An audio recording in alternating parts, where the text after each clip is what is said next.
आज हम महाभारत की एक ऐसी शख्सियत पर बात करेंगे जिनके फैसलों ने कहानी की धारा ही बदल दी। जी। माता कुंती।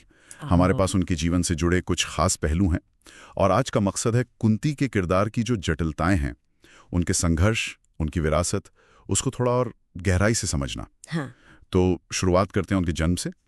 उनका असल नाम प्रथा था। यादव वंश की राजकुमारी थी, राजा शूरसेन की बेटी। लेकिन बचपन में ही उन्हें गोद दे दिया गया कुंती भोज को। हाँ, और वहीं से नाम पड़ा कुंती। बिल्कुल। और ये भी याद रखना चाहिए कि वो श्री कृष्ण की बुआ थी। हाँ, ये भी कनेक्शन है। हाँ। स्वभाव से वो सुंदर तो थी ही, बुद्धिमान, साहसी और काफी धर्मपरायण भी मानी जाती है। और यहीं, जैसे आप कह रहे थे, उनके जीवन में एक बहुत ही अहम, बल्कि कहें तो असाधारण मोड़ आता है। ऋषि दुर्वासा का वरदान। अच्छा, हाँ, दुर्वासा ऋषि। हाँ, कुंती ने उनकी सेवा की थी बचपन में, तो वो प्रसन्न हुए और उन्होंने कुंती को एक विशेष मंत्र दिया। एक शक्तिशाली मंत्र जिससे वो किसी भी देवता का आह्वान कर सकती थी, मतलब संतान प्राप्ति के लिए। ओह। लेकिन एक चेतावनी भी थी साथ में। क्या? कि इसे गुप्त रखना है, किसी को बताना नहीं है। और ये वरदान, ये आगे चलकर उनकी जीवन की दिशा तय करने वाला था। अच्छा, तो ये वरदान मिल तो गया, लेकिन फिर शायद उत्सुकतावश, या शायद वो उम्र ऐसी होती है। हाँ, कह सकते हैं। कुंती ने इस मंत्र का प्रयोग कर लिया, सूर्यदेव का आवाहन किया और नतीजा, कवच और कुंडल के साथ जन्मे एक तेजस्वी पुत्र कर्ण। अब यहाँ पेचीदगी शुरू होती है। बिल्कुल। कुंती अविवाहित थी। बिल्कुल। समाज का डर, तो उन्होंने कर्ण को नदी में बहा दिया। ये कितना कठोर निर्णय रहा होगा। बहुत। ये शायद उनके जीवन का पहला बड़ा त्याग था, और शायद सबसे बड़ा रहस्य भी, जो हमेशा उनके साथ रहा। क्या ये सिर्फ डर था या कुछ और भी, कहना मुश्किल है। शायद डर, शायद भविष्य की चिंता, शायद उस वरदान की शक्ति को पूरी तरह न समझ पाना, कई बातें हो सकती हैं। बिल्कुल, और ये घटना उनके जीवन पर हमेशा एक साये की तरह रही। कर्ण का पालन पोषण तो खैर सूत, अधिरथ और राधा ने किया, लेकिन ये जो माँ बेटे का बिछोह था, ये महाभारत की कहानी का एक बहुत ही भावनात्मक और अहम हिस्सा है। सही कहा। बाद में फिर कुंती का विवाह हुआ हस्तिनापुर के राजा पांडु से। हाँ। लेकिन यहाँ भी किस्मत ने साथ नहीं दिया। पांडु को शिकार के दौरान ऋषि किंदम का श्राप मिल गया। वो श्राप? कि किसी भी स्त्री से संबंध बनाने पर उनकी मृत्यु हो जाएगी। हाँ, तो मतलब संतान प्राप्ति का जो स्वाभाविक रास्ता था वो बंद हो गया। और यहीं पर वो पुराना वरदान फिर काम आया होगा। हाँ, बिल्कुल। जब संतान का कोई और मार्ग नहीं दिखा, तो पांडु ने आग्रह किया। अच्छा, पांडु ने आग्रह किया। हाँ, तब कुंती ने उन्हें उस वरदान के बारे में बताया। ये भी देखिए, उन्होंने खुद से नहीं बताया। पति के कहने पर राज खोला। फिर उन्होंने धर्मदेव का आवाहन किया, युधिष्ठिर जन्मे, वायुदेव से भीम और इंद्रदेव से अर्जुन, तीनों महारथी। हाँ, और इतना ही नहीं, उन्होंने यही मंत्र पांडु की दूसरी पत्नी माद्री को भी दिया। ये भी एक दिलचस्प बात है। क्यों दिया होगा? उदारता, या शायद दोनों।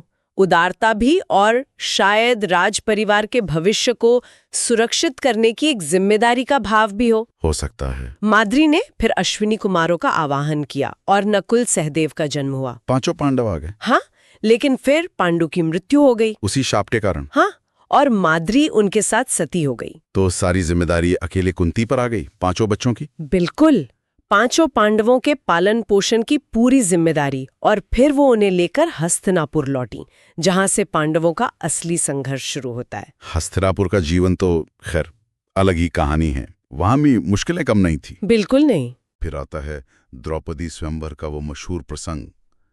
अर्जुन द्रौपदी को जीत कर लाए, और कुंती ने, कहते हैं, बिना देखे ही कह दिया, जो भी लाए वो आपस में बांट लो। हाँ। अब इस एक वाक्य के पीछे क्या था? कोई कहता है अनजाने में निकली बात, कोई कहता है कोई दैवीय संकेत था, या फिर पांडवों को एकजुट रखने की कोई सोची समझी रणनीति भी हो सकती है, क्योंकि स्थितियां ऐसी थीं। हो सकता है। नतीजा जो भी हो, द्रौपदी 5 पांडवों की पत्नी बनी। यहां तक कुंती का जीवन त्याग और संघर्ष से भरा लगता है, लेकिन शायद सबसे बड़ा भावनात्मक मोड़, वो उथल पुथल, तब आई जब महाभारत युद्ध तय हो गया। बिल्कुल, वो क्षण, युद्ध से ठीक पहले कुंती कर्ण से मिलने गई और उसे सच बताया कि वो उन्हीं के पुत्र हैं, सबसे बड़े पांडव। उन्होंने क्या कहा? उन्होंने कर्ण से पांडवों के पक्ष में आने को कहा। सोचिए, एक माँ के लिए कितना कठिन रहा होगा अपने ही बेटे से उसके भाइयों के खिलाफ न लड़ने की विनती करना। कर्ण ने क्या किया? कर्ण ने वचन दिया कि वो युद्ध में अर्जुन को छोड़कर किसी और पांडव को नहीं मारेगा। लेकिन दुर्योधन का साथ छोड़ने से इनकार कर दिया। दोस्ती ने भाई। ये कुंती के जीवन का शायद सबसे बड़ा द्वंद्व था। एक तरफ मातृत्व, दूसरी तरफ कर्तव्य। बहुत मुश्किल। फिर युद्ध हुआ, पांडव जीते, लेकिन बहुत भारी कीमत चुकाकर। हाँ, और तब युद्ध के बाद कुंती ने युधिष्ठिर को कर्ण का सच बताया। ओ, युद्ध के बाद? हाँ, कहते हैं युधिष्ठिर ये सुनकर बिल्कुल टूट गए थे। उन्होंने कहा भी कि अगर ये पहले पता होता तो शायद ये युद्ध ही ना होता।